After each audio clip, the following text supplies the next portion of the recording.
Hello friends, welcome to icon जी के अड्डा एंड दिस इज पी के शर्मा।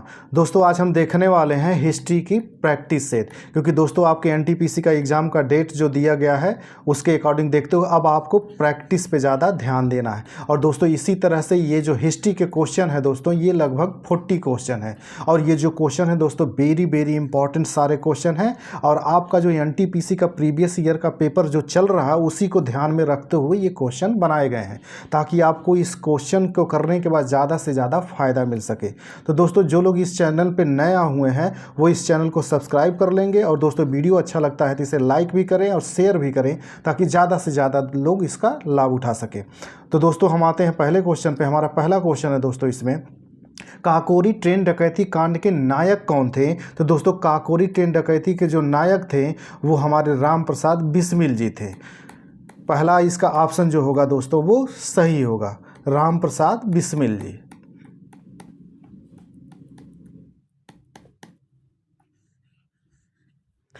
और दोस्तों इस काकोरी ट्रेन डकैती के बारे में थोड़ी सी आप इन्फॉर्मेशन जान लीजिए। काकोरी ट्रेन डकैती जो हुआ था दोस्तों ये 1924 में हुआ था, 1924 में हुआ था। और दोस्तों ये क्वेश्चन ये भी पूछता है कि ये काकोरी ट्रेन डकैती जो है, ये काकोरी जो स्थान है ये कहाँ पे है? तो दोस्तों ये उत्तर प्रदेश में स्थित है। और दोस्तों कई लोगों का नाम इससे काकोरी ट्रेन डकैती से जुड़ा हुआ है, तो उनका भी नाम जान लीजिए। इसी से राम प्रसाद बिस्मिल जी के तो इसके मेन नायक ही थे, साथ में अशफाक उल्ला खां जी भी इसी से जुड़े हुए थे। अशफाक उल्ला खां जी भी जुड़े हुए थे, इसी से रोशन सिंह भी जुड़े हुए थे। ये तीनों नाम तो आप याद रखिएगा, ये काकोरी ट्रेन डकैती से ही संबंधित थे। अगला क्वेश्चन है दोस्तों इसमें, भारत के राष्ट्रीय ध्वज का डिजाइन किसने तैयार किया था? तो दोस्तों भारतीय ध्वज का जो डिजाइन सबसे पहले माना जाता है वो मैडम भीकाजी कामा ने तैयार किया था। और दोस्तों इसमें जो नाम दिया गया है एनी बेसेंट का और सरोजिनी नायडू का, इनके बारे में भी ये जान लीजिए। दोस्तों कांग्रेस की पहली महिला जो अध्यक्ष बनी थी वो एनी बेसेंट जी थी। पहली महिला अध्यक्ष जो थी वो एनी बेसेंट थी, पहली महिला अध्यक्ष।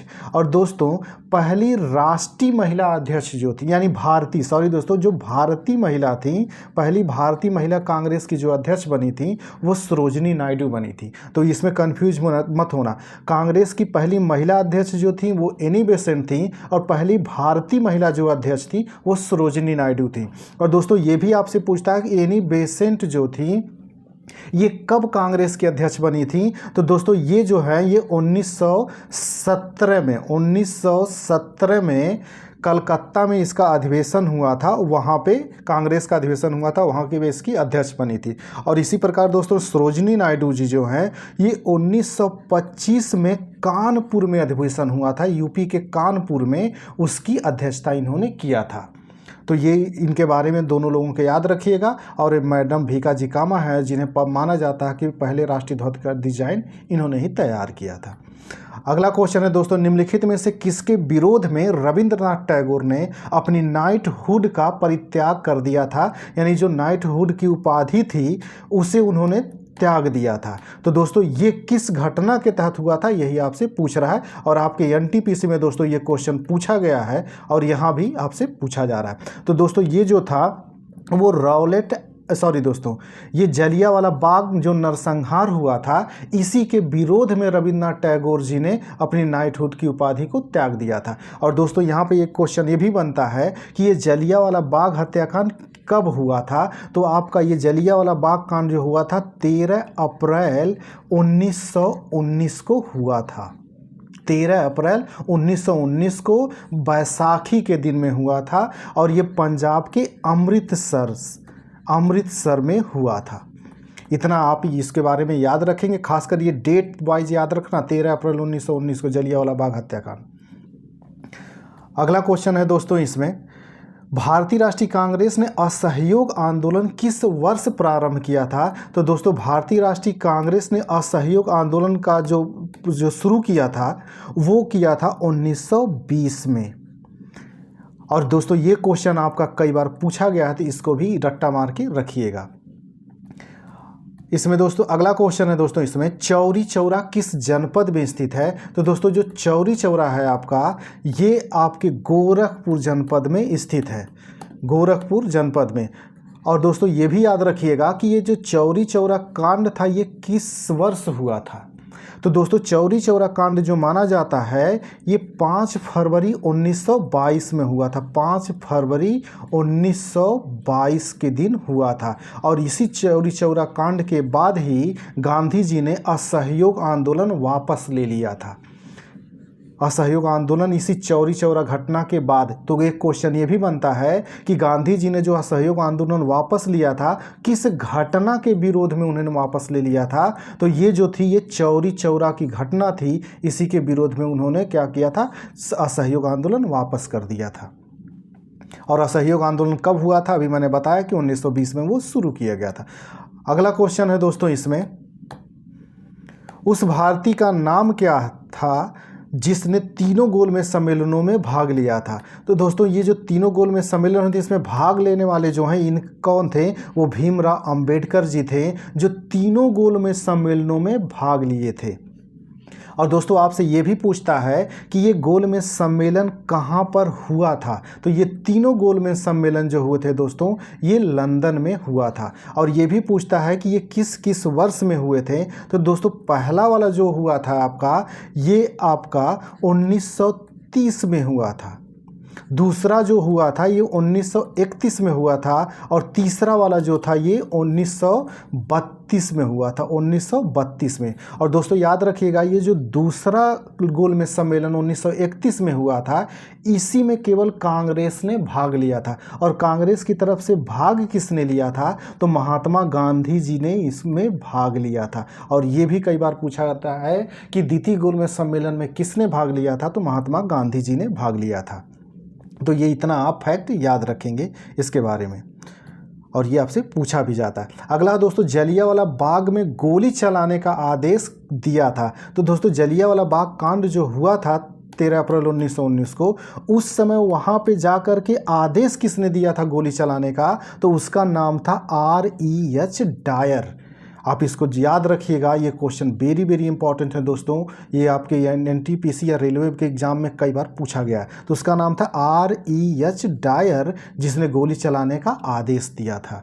और जलियांवाला बाग कांड हुआ कब था? ये फिर मैं रिपीट कर दे रहा हूँ, तो ये 13 अप्रैल 1919 को हुआ था, 13 अप्रैल 1919 को हुआ था, बैसाखी के दिन में हुआ था, और अमृतसर में। अगला है दोस्तों, महात्मा गांधी को सर्वप्रथम राष्ट्रपिता किसने कहा था? तो दोस्तों महात्मा गांधी को सर्वप्रथम राष्ट्रपिता कहने वाले थे सुभाष चंद्र बोस जी। और दोस्तों ये भी आपका क्वेश्चन कई बार रिपीट हुआ है, तो इसको भी रट्टा मार के रखिएगा। और हमेशा दोस्तों इस तरह के क्वेश्चन पूछे जाते हैं, किसी न किसी को कोई उपाधि दी है तो ऐसे क्वेश्चन पूछे जाते हैं। अगला क्वेश्चन है दोस्तों, इसमें वर्ष 1498 में वास्को डी गामा भारत में कहाँ उतरा था? यानी भारत में कहाँ आया था? तो दोस्तों भारत में जब वास्को डी गामा 1498 में आया था, तो वो कालीकट नामक स्थान पर उतरा था, कालीकट नामक स्थान पे। दोस्तों ये भी पूछता है इसी को घुमा करके कि वास्को डी गामा जो है किस वर्ष भारत आया था? तो ये 1498 ईस्वी में भारत आया था। और ये भी पूछता है दोस्तों कि ये वास्को डी गामा कहाँ का निवासी था? तो ये वास्को डी गामा जो था दोस्तों, ये पुर्तगाल का निवासी था। इसको भी याद रखिएगा, कहाँ का था? पुर्तगाल का, ये पुर्तगाली था वास्को डी गामा। और दोस्तों ये भी पूछता है कि ये कालीकट जो है ये किस राज्य में स्थित है? तो दोस्तों ये केरल राज्य में स्थित है। और दोस्तों ये भी पूछता है कि जब ये वास्को डी गामा आया था कालीकट, तो उस समय वहाँ का शासक कौन था? उसको किस नाम से जाना जाता है? तो उसे जमोरिन के नाम से जाना जाता है, जमोरिन। ये याद रखिएगा, उसे जमोरिन के नाम से जाना जाता है। इतना फैक्ट इसके बारे में आप याद रखिएगा, और आपके रेलवे में कई बार पूछा गया है, तो ये भी वेरी वेरी इंपॉर्टेंट क्वेश्चन है। और सारे फैक्ट ध्यान से सुन लीजिएगा और इसको याद रखने की कोशिश करिएगा। अगला क्वेश्चन है दोस्तों कि साइमन कमीशन का भारत आगमन किस वर्ष हुआ? तो दोस्तों साइमन कमीशन जो भारत आया था वो 1928 में भारत आया था।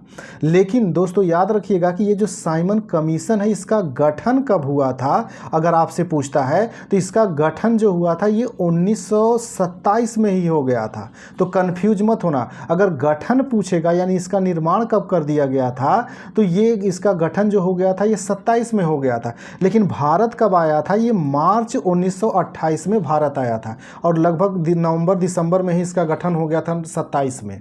तो इसमें कन्फ्यूज मत होना साइमन कमीशन, और ये आपके एनटीपीसी में कई बार रिपीट हुआ है, तो इसको रट्टा मार के रखिएगा। अगला क्वेश्चन है दोस्तों, कौन आज़ाद हिंद फौज आईएनए से संबंधित नहीं है। तो दोस्तों इसमें पूछ रहा कि कौन संबंधित नहीं है, तो दोस्तों इसमें आरसी दत्त जो है ये इससे संबंधित नहीं है। बाकी गुरदयाल सिंह ढिल्लों, शहनवाज, जनरल मोहन सिंह, ये सभी लोग आज़ाद हिंद फौज से संबंधित हैं। और दोस्तों आपका ये असम में आया हुआ क्वेश्चन है। अगला क्वेश्चन है दोस्तों इसमें नेक्स्ट हो गया दोस्तों। अगला है दोस्तों, चंपारण सत्याग्रह के दौरान महात्मा गांधी के साथ कौन शामिल थे। दोस्तों चंपारण जब सत्याग्रह गांधी जी कर रहे थे तो उस दौरान उनके साथ में कौन था, ये आपसे पूछ रहा है। तो दोस्तों उस समय उनके साथ में थे राजेंद्र प्रसाद और अनुग्रह नारायण सिंह, ये दोनों लोग उनके साथ में थे। और दोस्तों आपसे ये भी पूछता है कि चंपारण सत्याग्रह गांधी जी ने किस वर्ष में चलाया था। तो ये उन्होंने गांधी जी चलाया था 1917 में, 1917 में उन्होंने चलाया था। और दोस्तों ये भी पूछता है कि ये चंपारण है कहाँ पर। तो दोस्तों ये चंपारण जो है ये बिहार राज्य में है। और दोस्तों ये भी पूछता है कि चंपारण में आंदोलन के लिए या यहाँ पे किसानों की स्थिति देखने के लिए जो नील किसान थे कि किसने इनको बुलाया था। तो उनका जो नाम था राजकुमार शुक्ल था, राजकुमार शुक्ल जी ने इनको बुलाया था गांधी जी को चंपारण में, ये देखने के लिए कि नीलों की क्या स्थिति है। फिर उसके बाद गांधी जी ने वहाँ पे आंदोलन ये शुरू किया था। और ये भी भारत में चलाया गया गांधी जी का ये पहला आंदोलन था। चंपारण सत्याग्रह जो था ये 1917 में चला था। तो इतने फैक्ट चंपारण आंदोलन के बारे में आप याद रखिएगा। अगला क्वेश्चन है दोस्तों, सरदार वल्लभ भाई पटेल को जाना जाता है। तो दोस्तों सरदार वल्लभ भाई पटेल को किस कारण से जाना जाता है, ये पूछ रहा है। तो दोस्तों राज्यों का पुनर्गठन करने के लिए भी उन्हें जाना जाता है। जैसे आपने देखा होगा, जैसे जम्मू कश्मीर का विलय हो गया, फिर हैदराबाद का विलय हो गया, जूनागढ़ का विलय, ये सब करवाने में सबसे ज़्यादा योगदान सरदार वल्लभ भाई पटेल का था। और इन्हें लौह पुरुष के रूप में भी जाना जाता, लौह पुरुष के रूप में भी इन्हें जाना जाता है। लेकिन ये देश बंधु इन्हें नहीं कहा जाता है, देश बंधु इन्हें नहीं कहा जाता है। तो ये जो तीसरा वाला ऑप्शन है दोस्तों ये इसका गलत होगा। बाकी 1, 2 जो है ये सही होगा। दोस्तों जो लोग चैनल पे नया हुए चैनल को सब्सक्राइब कर लें, वीडियो अच्छा लगता है तो इसे लाइक भी करें और शेयर भी करें ताकि ज़्यादा से ज़्यादा लोग इसका लाभ उठा सकें। और दोस्तों ये एक चीज़ याद रखिए, ये जो देश बंधु किसे कहा जाता है ये भी आपसे पूछता है। तो देश बंधु जो है दोस्तों ये CR दास को कहा जाता है। CR दास जी को,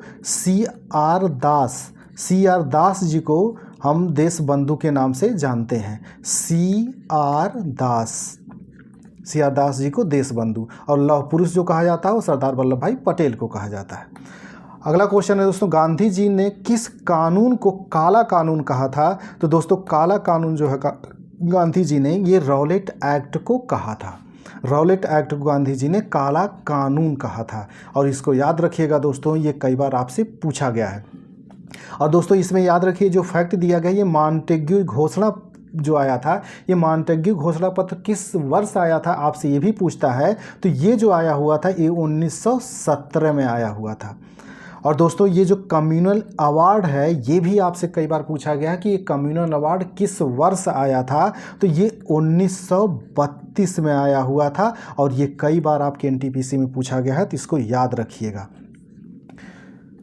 अगला क्वेश्चन है दोस्तों, कायदे आजम किसे कहा जाता है। तो दोस्तों कायदे आजम जो है ये जिन्ना जी को, मोहम्मद अली जिन्ना जी को कायदे आजम के नाम से जाना जाता है। और दोस्तों ये आपके रेलवे में भी कई बार पूछा गया है।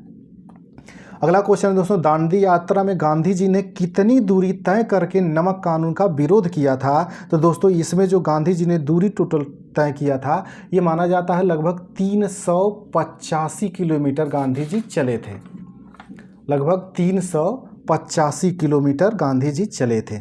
और दोस्तों इन्होंने साबरमती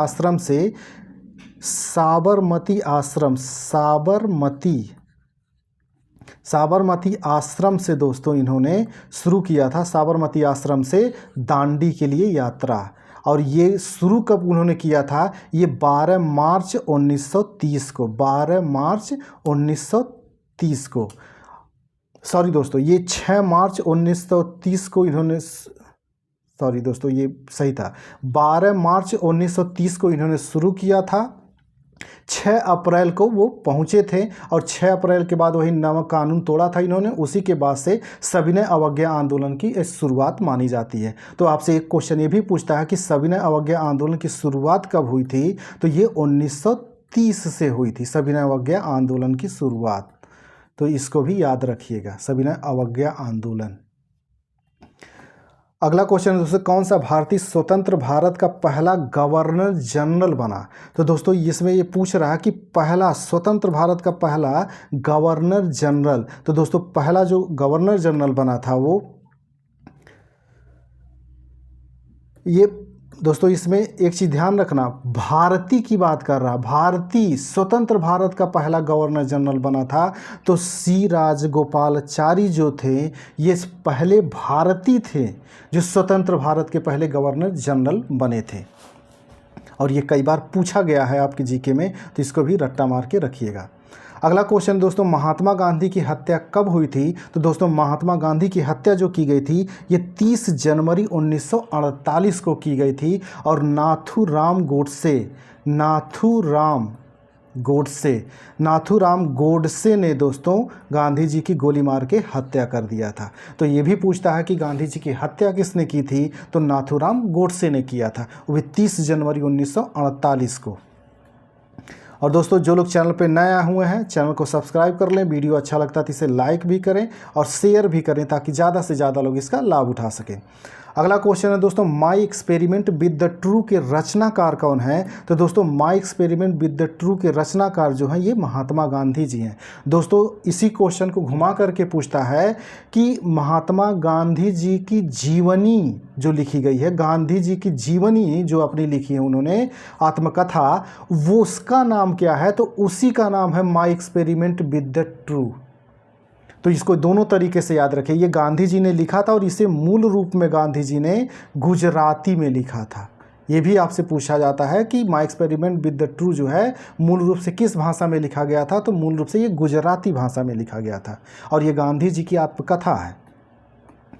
अगला दोस्तों, महात्मा गांधी के राजनीतिक गुरु थे। तो दोस्तों महात्मा गांधी के जो राजनीतिक गुरु थे वो गोपाल कृष्ण गोखले जी थे, गोपाल कृष्ण गोखले। और ये दोस्तों वेरी इंपॉर्टेंट क्वेश्चन है, कई बार पूछा गया है, आगे भी ये पूछा जाएगा। अगला दोस्तों, भारतीय राष्ट्रीय कांग्रेस के सबसे अधिक समय तक अध्यक्ष कौन रहे? तो दोस्तों भारतीय राष्ट्रीय कांग्रेस के सबसे अधिक समय तक जो अध्यक्ष रहे थे वो ए ऑप्शन अबुल कलाम आज़ाद जी थे। दोस्तों अबुल कलाम आज़ाद जी 1940 से लेकर के 1945 तक लगभग इसके अध्यक्ष रहे थे। 1940 से 45 तक इसके अध्यक्ष रहे, सबसे ज़्यादा समय तक ये रहे थे। और दोस्तों इसमें जो दिया गया है ये WC बनर्जी, ये याद रखिएगा, ये WC बनर्जी कांग्रेस के प्रथम अध्यक्ष थे। जो बम्बई में इसका अधिवेशन पहला हुआ था 1885 में, इसके अध्यक्ष वही WC बनर्जी बने थे, जिसका पूर्ण रूप होता है व्योमेश चंद्र बनर्जी। और ये भी आपसे पूछा गया है और आगे भी पूछा जाएगा। दोस्तों जो लोग चैनल पर नया हो चैनल को सब्सक्राइब कर लें, वीडियो अच्छा लगता है तो इसे लाइक भी करें और शेयर भी करें ताकि ज़्यादा से ज़्यादा लोग इसका लाभ उठा सकें। अगला दोस्तों, सारे जहां से अच्छा हिंदुस्तान हमारा के रचनाकार हैं। तो दोस्तों इसके जो रचनाकार हैं वो इकबाल साहब हैं, इकबाल साहब ने ही इसकी रचना की थी। और दोस्तों इसमें एक चीज़, ये जो रहमत अली नाम है, इस रहमत अली नाम के बारे में जान लीजिए, यही वो पहले शख्स थे, ये कैम्ब्रिज के स्टूडेंट थे जिन्होंने पाकिस्तान शब्द गढ़ा था कि भारत का जब विभाजन होगा तो जो नया देश बनेगा उसका नाम पाकिस्तान होगा। इन्होंने ही कहा था, पाकिस्तान शब्द जो है इन्होंने ही गढ़ा था। तो कभी कभी पूछ लेता है कि पाकिस्तान शब्द नाम किसने दिया था? तो यही चौधरी रहमत अली ने दिया था, ये कैम्ब्रिज के स्टूडेंट थे। अगला क्वेश्चन है दोस्तों, भारत एवं पाकिस्तान का विभाजन किस योजना के तहत हुआ था? तो दोस्तों भारत और पाकिस्तान का जो विभाजन किया गया था वो आपका माउंटबेटन योजना के तहत किया गया था। माउंटबेटन योजना, माउंटबेटन ने जो योजना लाई थी उसी के तहत भारत और पाकिस्तान का विभाजन किया गया था। और दोस्तों ये भी कई बार पूछा गया है।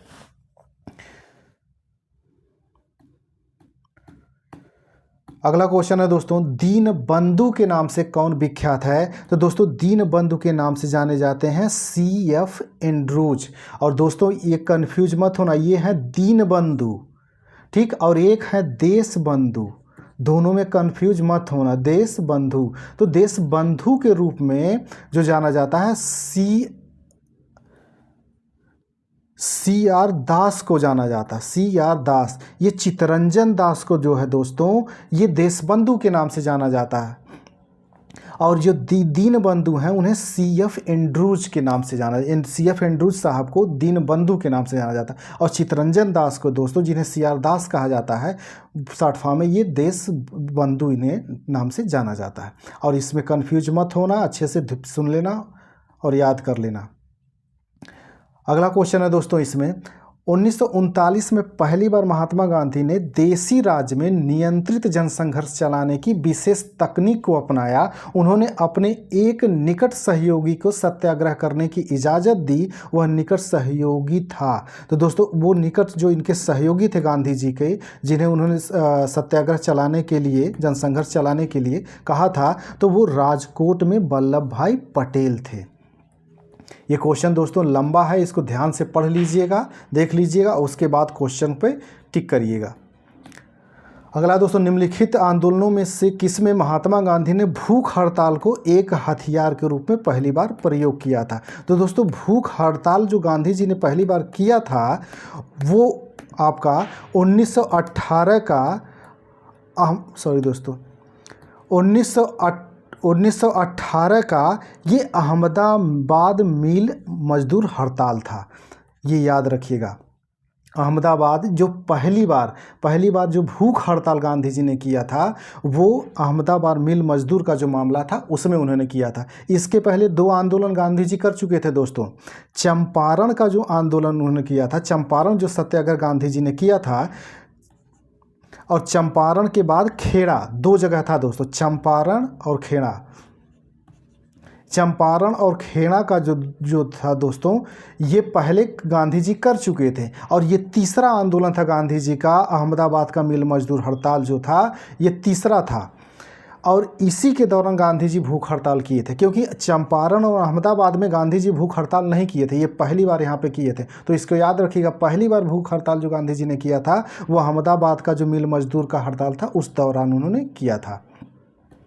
और ये किस वर्ष हुआ था ये भी आपसे पूछता है, तो ये 1918 में हुआ था। अगला दोस्तों, असहयोग आंदोलन शुरू करने के समय भारत के वायसराय कौन थे? दोस्तों जब असहयोग आंदोलन शुरू किया गया था तो उस समय जो भारत के वायसराय थे वो लॉर्ड चेम्सफोर्ड थे। चेम्सफोर्ड का कार्यकाल जो है दोस्तों ये 1916 से 1921 है। और असहयोग आंदोलन शुरू कब किया गया था ये आपको पहले मैंने बताया कि 1920 में, 9 अगस्त 1920 को इसकी शुरुआत हुई थी। 9 अगस्त 1920 को असहयोग आंदोलन, सॉरी दोस्तों, ये 1 अगस्त 1920 को माना गया था, इसका डेट था 1 अगस्त 1920 को, लेकिन तिलक की उस समय डेथ हो गई थी तो इसके बाद ये टाल दिया गया था। तो ये जो असहयोग आंदोलन हुआ था 1920 में हुआ था, ये एग्जैक्टली याद रखिएगा, आपसे यही क्वेश्चन भी पूछा गया है। तो उस समय लॉर्ड चेम्सफोर्ड जो थे उस समय वायसराय थे, क्योंकि इनका कार्यकाल जो है 1916 से 1921 तक था। और दोस्तों जो लोग चैनल पर नए आए हुए हैं चैनल को सब्सक्राइब कर लें। दोस्तों वीडियो अच्छा लगता है तो इसे लाइक भी करें और शेयर भी करें ताकि ज़्यादा से ज़्यादा लोग इसका लाभ उठा सकें। अगला क्वेश्चन है दोस्तों, वर्ष 1919 में पंजाब में हुए क्रूर अत्याचारों के विरोध स्वरूप ब्रिटिश सरकार से प्राप्त सर की उपाधि किसने लौटा दी थी? तो दोस्तों यही सर की जो उपाधि थी ये रविंद्रनाथ टैगोर जी ने इसको रिटर्न कर दिया था। और दोस्तों इसको याद रखिएगा, ये कई बार पूछा गया है। तो कभी कभी ये जो सर की उपाधि है दे देता है, ये सर की उपाधि कभी कभी देता है और कभी कभी नाइटहुड की उपाधि देता है। तो इसमें कंफ्यूज मत होना, ये सर की बोले या नाइटहुड की उपाधि बोले या फिर नाइटहुड की उपाधि। तो ये दोनों एक ही चीज़ हैं। और इसको किया किसने त्यागा था? सर रविंद्रनाथ टैगोर जी ने। और किसके विरोध में त्यागा था? जो 13 अप्रैल 1919 को जलियांवाला बाग हत्याकांड हुआ था 1919 में, इसी के विरोध में। अगला है दोस्तों, पंजाब के भूतपूर्व lieutenant governor Michael O'Dwyer की हत्या किसने की थी? तो दोस्तों जो उस समय जलियांवाला बाग हत्याकांड हुआ था तो उस समय ये लेफ्टिनेंट गवर्नर था भारत में, लेकिन उस समय इसकी हत्या नहीं हुई थी। तो इसकी हत्या जा कर के उधम सिंह जी करते हैं बाद में, वो भी लंदन में। तो दोस्तों इसको याद रखिएगा कि माइकल ओ डायर की हत्या जो किया था ये बाद में उधम सिंह जी ने किया था। अगला दोस्तों, भारतीय राष्ट्रीय कांग्रेस की स्थापना की गई थी। और दोस्तों ये आपके एनटीपीसी या फिर रेलवे का कोई भी एग्ज़ाम हो या फिर एसएससी का कोई एग्ज़ाम हो, सबका पॉपुलर क्वेश्चन है। तो 1885 में किया गया था। दोस्तों कांग्रेस के बारे में कुछ चीज़ जान लीजिए ताकि आप फैक्ट आए इससे जुड़ा हुआ तो आप गलत न करें। पहला तो इसकी स्थापना 85 में हुई थी। ये भी कहा जाता है दोस्तों कि इसकी स्थापना जो है वो किसने किया था? तो इसकी स्थापना जो है दोस्तों ए.यो. ह्यूम ने किया था। ए.यो. ह्यूम इसके संस्थापक माने जाते हैं। और ये भी पूछता है दोस्तों कि इसकी पहली जो बैठक हुई थी, अधिवेशन हुआ था, वो कहाँ हुआ था? तो वो बम्बई में हुआ था। कहाँ पे? बम्बई में।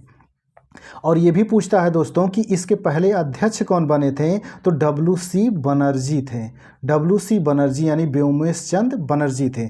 और दोस्तों कितने प्रतिनिधियों ने इससे पहले अधिवेशन में भाग लिया था ये भी पूछता है। तो टोटल 72 प्रतिनिधियों ने भाग लिया था। और बम्बई में ही दोस्तों एक स्कूल है, संस्कृत स्कूल है, गोकुलदास तेजपाल संस्कृत विद्यालय। गोकुलदास तेजपाल संस्कृत विद्यालय, इसी विद्यालय में इसकी पहली बैठक हुई थी। तो इतने फैक्ट आप कांग्रेस के बारे में याद रखिएगा और इसी फैक्ट से आपको यहाँ पे मिल जाएंगे। इससे ज़्यादा मुझे नहीं लगता कि वो पूछते हैं। अगला क्वेश्चन है दोस्तों, 1905 में बंगाल विभाजन किस वायसराय ने किया? तो दोस्तों 1905 में बंगाल विभाजन जो किया था वो लॉर्ड कर्जन ने किया था। और दोस्तों ये वेरी इंपॉर्टेंट क्वेश्चन है, कई बार पूछा गया है। और दोस्तों ये भी पूछता है कि बंगाल का विभाजन किस वर्ष किया गया था? तो 1905 में किया गया था। और उस समय कौन था वायसराय? वो लॉर्ड कर्जन था जिसने बंगाल का विभाजन किया था। अगला क्वेश्चन है दोस्तों इसमें, 1857 के विद्रोह के दौरान दिल्ली में विद्रोह का सैन्य नेतृत्व किसने किया था? तो दोस्तों दिल्ली में जो विद्रोह का नेतृत्व किया था वो बख्त खां ने किया था। और दोस्तों ये क्वेश्चन आपके रेलवे एनटीपीसी और आरपीएफ में रिपीट किया हुआ क्वेश्चन है, तो इसको याद रखिएगा। और ये कई बार पूछा जा चुका है और आगे भी पूछा जाएगा। अगला क्वेश्चन है दोस्तों इसमें, इंडियन नेशनल कांग्रेस के संस्थापक कौन थे? दोस्तों अभी कुछ देर पहले मैंने आपको बताया कि इंडियन नेशनल कांग्रेस के बारे में, और यहाँ पे क्वेश्चन आपसे पूछ भी लिया कि इसके संस्थापक कौन थे। तो इसके संस्थापक जो थे ए.यो. ह्यूम, जिन्हें शॉर्ट फॉर्म में कहा जाता है ए.यो. ह्यूम। तो ए मतलब होता है एलेन, ओ मतलब होता है ऑक्टोवियन। तो एलेन ऑक्टोवियम ह्यूम ने इसकी स्थापना की थी। तो इसको अच्छे से याद रखिएगा। और दोस्तों इसके पहले जो प्रथम अध्यक्ष बने थे वही व्योमेश चंद्र बनर्जी जी थे, यही डब्ल्यू.सी. बनर्जी जिनका शॉर्ट फॉर्म में नाम लिया जाता है। तो व्योमेश चंद्र बनर्जी थे। अगला है दोस्तों, भारतीय राष्ट्रीय कांग्रेस का प्रथम मुस्लिम प्रेसिडेंट कौन था? तो दोस्तों मुस्लिम प्रेसिडेंट जो इसके पहले थे वो बदरुद्दीन तैयबजी साहब थे। और ये आपके एनटीपीसी में दोस्तों कई बार रिपीट हुआ है, तो इसको याद रखिएगा। और दोस्तों आपसे ये भी पूछता है कि बदरुद्दीन तैयबजी जी जो अध्यक्षता इन्होंने की थी वो कहाँ के किया था? तो दोस्तों 1887 में जो कांग्रेस का अधिवेशन हुआ था मद्रास में, इसी मद्रास अधिवेशन की अध्यक्षता इन्होंने किया था बदरुद्दीन तैयबजी ने 1887 में। और ये पूछा भी गया, तो इसको रट्टा मार के रखिएगा। अगला क्वेश्चन है दोस्तों, भारतीय राष्ट्रीय कांग्रेस के प्रथम सत्र की बैठक में कितने प्रतिनिधियों ने भाग लिया था? तो दोस्तों मैंने अभी पहले बताया आपको कि इस सत्र में मात्र 72 प्रतिनिधियों ने भाग लिया था। जो बम्बई में आयोजित किया गया था। दोस्तों जो लोग चैनल पर नए आए हुए हैं चैनल को सब्सक्राइब कर लें, वीडियो अच्छा लगता है तो इसे लाइक भी करें और शेयर भी करें ताकि ज़्यादा से ज़्यादा लोग इसका लाभ उठा सकें। अगला क्वेश्चन, भारतीय राष्ट्रीय कांग्रेस के सबसे पहली महिला अध्यक्ष थी। दोस्तों इस क्वेश्चन में देखिए, पहले मैं बताया हूँ फिर आ गया क्वेश्चन कि पहली महिला अध्यक्ष जो थी दोस्तों, इसकी एनी बेसेंट जी थे। और एनी बेसेंट जी ये भी पूछता है कि किस वर्ष में इसकी अध्यक्षता की थी, तो उन्होंने 1917 में कलकत्ता में अधिवेशन हुआ था, उसकी इन्होंने अध्यक्षता की थी। और दोस्तों अगर ये पूछता है कि पहली भारतीय महिला अध्यक्ष, दोस्तों अगर भारतीय महिला अध्यक्ष की बात करेगा तो वो सरोजनी नायडू जी हो जाएंगी। भारतीय महिला अध्यक्ष, ये महिला तो पहली महिला की बात करेगा तो एनी बेसेंट हो जाएंगी, लेकिन पहली भारतीय महिला की बात करेगा तो वो सरोजनी नायडू जी हो जाएंगी। और इसमें कंफ्यूज मत होना, ये पूछा गया। और सरोजनी नायडू जी 1925 में कानपुर में जो अधिवेशन हुआ था उसकी अध्यक्षता इन्होंने की थी। और ये भी आपसे पूछते, तो दोनों लोगों का याद रखिएगा जो भी मैंने फैक्ट बताया, और इसके पहले भी बता चुका हूँ अभी भी। और ये इंपॉर्टेंट क्वेश्चन है, अक्सर पूछते रहता है। अगला दोस्तों, मुस्लिम लीग का प्रथम अध्यक्ष कौन था? तो दोस्तों मुस्लिम लीग का प्रथम अध्यक्ष जो बने थे वो आगा खां थे। और दोस्तों यहाँ से मुस्लिम लीग के बारे में थोड़ा सा जान लीजिए कि मुस्लिम लीग के बारे में पूछता किसकी स्थापना कब हुई थी, तो दोस्तों इसकी स्थापना 1906 में हुआ था। और ये भी पूछता कि इसकी स्थापना कहाँ की गई थी दोस्तों, तो इसकी स्थापना जो हुई थी दोस्तों ढाका में किया गया था। 1906 में ढाका में किया गया था। तो ये आप इसकी मुस्लिम लीग के बारे में फैक्ट याद रखिएगा। अगला क्वेश्चन है दोस्तों, किसने कहा था तुम मुझे खून दो मैं तुम्हें आज़ादी दूंगा? दोस्तों ये जो नारा था ये सुभाष चंद्र बोस जी का था, और ये काफ़ी पॉपुलर नारा है, और ये एग्जाम में आपके अक्सर पूछते रहता, तो इसको रट्टा मार जाइएगा। दोस्तों ये क्वेश्चन जितने थे यहीं तक क्वेश्चन थे। ठीक है दोस्तों, हम जो लोग चैनल पे नए आए हुए हैं वो चैनल को सब्सक्राइब कर लेंगे। दोस्तों फिर हम मिलते हैं दोस्तों दूसरे सब्जेक्ट के साथ प्रैक्टिस सेट में। इसी तरह से दोस्तों हर क्वेश्चन की डिटेल्स के साथ आपको वीडियोज़ मिलती रहेंगी। तो दोस्तों मिलते हैं अगले वीडियोज़ में, तब तक के लिए नमस्कार, जय हिंद।